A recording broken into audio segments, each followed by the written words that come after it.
Live from America's news headquarters, I'm Patty Ann Brown. The Pentagon announcing the U.S. conducted an airstrike, possibly killing Taliban leader Mullah Mansour. The strike was carried out by the Afghanistan-Pakistan border and was authorized by President Obama. The U.S. is still studying the results, leaving Mansour's fate unclear, but one U.S. official says he and another militant are likely dead. The moments just before Egypt Air Flight 804 went down may be coming into focus. Flight data shows smoke was detected in multiple places and windows in the cockpit overheated. The new details come as crews continue searching for the plane's black boxes. Earlier, investigators found more debris, including personal belongings. What caused the plane to crash, killing all 66 people on board, is still unknown, but terrorism is not being ruled out. I'm Patty Ann Brown. Now back to Justice with Judge Ginny. Welcome back to Justice. Joining me now, former Republican presidential candidate and former governor of the state of Arkansas, Mike Huckabee. All right, good evening, Governor Huckabee. It's good to have you here on Justice. Now, what do Republicans have to do to win this election in November? Well, Republicans just have to come together and then recognize they've got a lot of people who have not been voting for them historically. A lot of working class people, union members, people who've been independents and Democrats. I think Donald Trump is going to win this election. And I really believe if you look at it, he is the guy that nobody thought would win, and he blew everybody out. Hillary is the person that nobody thought could lose, and she's barely hanging on against a 74-year-old socialist. So this election is not, as it's often touted to be, that Trump is way behind. And the polls are now reflecting that he's I'll tell you, Governor, I just said it. I mean, the polls right now have Trump beating Hillary. That's today. Well, they do. And this is early. And there's something that I think people miss. Hillary is going to be very predictable. She's not like her husband, who is very nimble politically. He could react, he could respond, he could pivot. Hillary is like the British Army in the Revolutionary War. She'll wear a very bright red coat, she'll march to the cadence of a very pronounced drum, and she'll march in an open field shoulder to shoulder with other redcoats. Donald Trump is going to come at her from the trees like she's never seen before. And that's going to so put her off her game. Well, but it's going to be, and there's one other thing, Judge, that I think people have not really thought about. Donald Trump has eviscerated every opponent he had in the primary. When he goes after Hillary, it's not going to be unlike the kind of campaign he's run against his own team. So when typically what happens, the Republicans, well, they have their battles, but it's not that mean, and then they get to the general, and when they go after their opponent, it really can come across poorly, especially if it's a female. That's not going to be the case with Trump. He went after everybody. All right. Now, what about this Gary Johnson, this libertarian who's got now Bill Weld running for vice president? How is that third-party candidacy? I mean, if it even is one, how does that affect the race? Does it hurt Trump or help him? It could hurt him a little bit, but in the long run, let's remember there's always been a libertarian candidate. I don't think there's a groundswell for the libertarian candidate, and I know Gary Johnson. He's a good guy. He was governor of New Mexico when I was in office as governor. And Bill Weld, had a good record there. Yeah. I knew Bill Weld as well. He was in Massachusetts. These are good guys, but, you know, we don't have a history of having it. And plus, here's what I do think, keep in mind. There will be as many Bernie supporters who are not going to vote for Hillary. Yeah. Okay. And so that's the worry she's got to have. Well, the Bernie supporters, and very quickly now, and we don't know whether Egypt flight demise was terrorism or not, but does terrorism help or hurt Trump? It's a big issue for him because he's the guy that makes it very clear he's not going to put up with this, and he's unafraid to call out terrorism as just what it is. You know, people don't have terrorist acts saying Jesus saves. They say Allah Akbar, and he's been clear to point that out, and that's a big advantage. Governor Huckabee, thanks so much. New York Republican activist and an alternate delegate to the GOP convention this year. Anthony, thanks for being here. Now, I'm very excited about the fact that you are pretty much best known for your role as Dante Greco, Tony Soprano's Driver on the HBO series The Sopranos. Yes. All right, so tell me, what, if any, similarities do you see between Tony Soprano and Donald Trump? Well, the character Tony Soprano is way more fierce than Donald Trump is. Most definitely. But they are. Is that because he killed people when he got mad at them? Yeah, pretty much.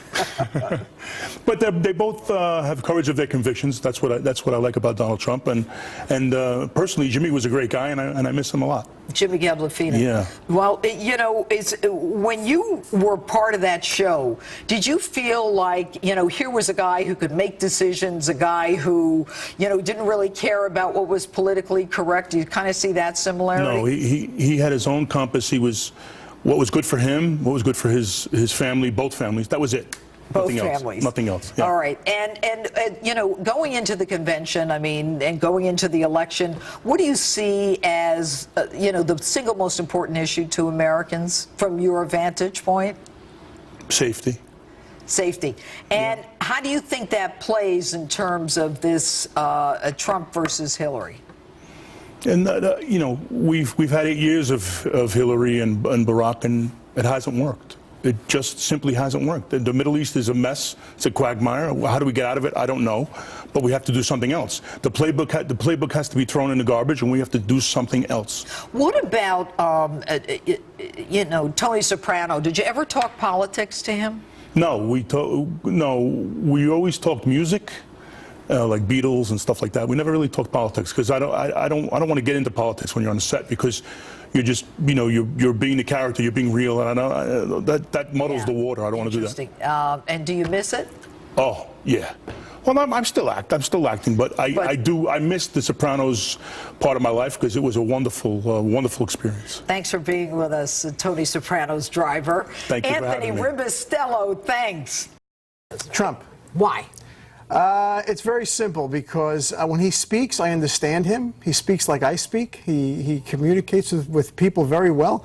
I want him, as any one person can do, is to go into Washington and blow it up. I'm fed up. I'm done with them. I'm done with the Republicans. They've lied and conned and BS'd me for a very long time, and I don't even consider myself a Republican anymore. I'm a conservative independent. That was back in March in L.A. Actor Scott Baio endorsing Donald Trump right here in a Justice exclusive. That endorsement trended on Twitter the same night, and since then you may have seen Scott just about everywhere you look. He just visited New York, and there was just one place I had to take him. Scott Baio and I head to Trump Tower in this week's Street Justice. She's staring at you. Why are you staring? Why are you staring at Scott Baio? Damn it. Happy days. Happy days back in the day. What's up, brother? You ladies are staring at this man. Who is this How are you? He was from Happy Days. Scott Baio from Happy Days. That's right. Are you from Australia? We see you every Sunday in Charles in Sydney. Charge was big in your 2 country o'clock too, wasn't he? Oh, saw him. You got all excited. Why? Sure. Well, I mean, as a child growing up, I remember Happy Days, right? How are you, young man? What's your name? Tucker. That's an awesome name. After this interview, your dad, you'll say, Dad, who was that guy? What was the show you know me from? Santa Cat. And the other one, See Dad Run. There you go. And Charles in Charge. Oh, how many shows have you A done? lot. I'm here to support Donald Trump for president. Oh, wonderful. Yeah. And do you know that this man has supported someone for president? Well, that's why we're here. We came by. We had to see the Trump Towers. Are you a Trump fan? I guess. You gotta listen to your old man. He knows a lot. When do you get those braces off? But the fact that Scott is supporting Donald Trump, do you think that'll bring people along? Yes, it makes it better. Yeah? All right. Yeah, it makes it better. That's so sweet. Oh, thank you. How many people do you think, because Scott Baio is supporting Donald Trump, Seven. will vote for Donald Trump? Well, he already had my vote. Did you know that Scott, even though he's from L.A., is endorsed I'm from Brooklyn. and supporting I'm Donald from, Trump? I'm from Brooklyn. I'm Yeah, not from but how LA. long have you been in But LA? that's different. I lived there a long time, but I'm from Brooklyn. What do you think of Trump Tower? It's beautiful. Yeah, it's really nice. You know, when I designed it, I really wanted that Starbucks to be, because I don't drink coffee. You don't drink coffee? I don't. Why? I've never had a cup of coffee in my life. You know what? We're going up there in a minute. Are we? Yeah, I'm buying you coffee. Well, I don't drink coffee. Well, you should taste it. I didn't drink whiskey either until I tasted drink whiskey. it. The judge. You see her go after people, how amazing she is. She's the best. The world needs Donald Trump even more. to make it safe again. So that when people say, you know, around the world the leaders are disgusted with us, that's a lie, right? No. That's hogwash. Hog, big wash. Hog big wash. That's a new one. Hog big wash. Be on television. I don't care. Why do you think Americans are so wrapped up in this election? Because they're tired of the old system. See, this guy right here, to me, is indicative of a lot of people that are just tired of the same old crap. Yeah. Oh, yeah. And that guy speaks for, like, me, and speaks for everybody. Yeah. You're going to be on Judge Judy. Thank you. What? Me? All right, he wants a picture with me from Vienna, Austria. Do you like Donald Trump? I hope so, yes. I like him. What does that mean, you hope so? So, yeah, I like him. Yeah. All right, good. We got the picture. You guys work for Donald Trump. You think he'd make a good president? Be a great president. He's a great boss. 33 years working for him. Really? Yeah. 33 years. He really knows him. So he's a loyal guy, Trump. Yeah. That's good. And how's he treat women? The best. Better than us. You want to change shirts? I'll put that shirt on right now. Let's go. You're not getting this off my back. Mr. Trump needs all the support he could get. All right, what's wrong with the rest of Hollywood? You're stupid. You've been waiting for a politician like him to come along for like No, the last you've been waiting 25 for a years. businessman like him to come along. Not a That's what we need to politician. run the country. Somebody Right. smart that runs it like a business. Not a tells the politician. truth, and he like with my music, I believe in giving people how I feel in my heart Go. and soul, and Sing. that's how he Sing is. us something. God bless America, land that I love. And I'm going to be working in his campaign and helping him as long. Here, you want it? Here. I will take the microphone. Hi. Why are you screaming? Oh my God! I'm probably old enough to be your mother. He is endorsing Donald. Does that surprise you? No. Why? Anybody with a half a brain would endorse Donald. Scott Baio, because your wife loves him. Are you jealous? Oh, yeah. Okay. Yeah, I'm too old. I'm too old to be jealous. Thank you so much. It was a lot of fun that day in Trump Tower, and I'm happy to report that it all ended with Scott and his family getting to meet the man he's voting for, Donald Trump. And that's it for us tonight. Remember to friend me on Facebook and follow me on Twitter and on Instagram at Judge_Janine. And don't forget, I'm not going to let you forget this. If you're looking for a great read or a gift for your dad for Father's Day, pick up my book, He Killed Them All. Robert Durst, My Quest for Justice, book on sale everywhere. Thanks for watching. Greg Gutfeld is next.